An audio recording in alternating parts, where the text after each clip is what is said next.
नमस्कार, मी पुष्कराज पांडुरंग महाडिक, येलूर पंचसमिती गणातून भाजप व मित्र पक्ष म्हणजे महायुतीकडून मी निवडणुकीला उभा होतो. माझा आता या ठिकाणी विजय घोषित केलेला आहे.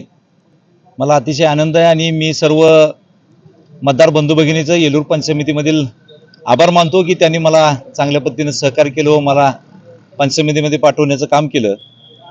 यापुढेही मी येलूर सरपंच म्हणून ज्यावेळी मी कार्यरत होतो त्यावेळी स्वच्छता अभियान व निर्मल ग्रामच्या माध्यमातून खूप कामं केलेली आहेत. तशाच पद्धतीचे कामं आणि शेतकऱ्यांच्यासाठी असतील किंवा जे काही योजना असतील शासनाच्या, जे महाराष्ट्र शासनाच्या वतीने ज्या ज्या योजना राबवता येतात, ज्या पंचायत समिती स्तरावरती असतात, त्या राबवण्याचा प्रयत्न मी अतिशय चांगल्या पद्धतीने करेन. आणि मला निवडून दिलेल्याची जी आमच्या मतदारांनी जी मला पोचपावती दिली, त्या जे निवडून दिलं त्याची मी पोचपावती देईन, एवढंच या ठिकाणी मी सांगतो. धन्यवाद.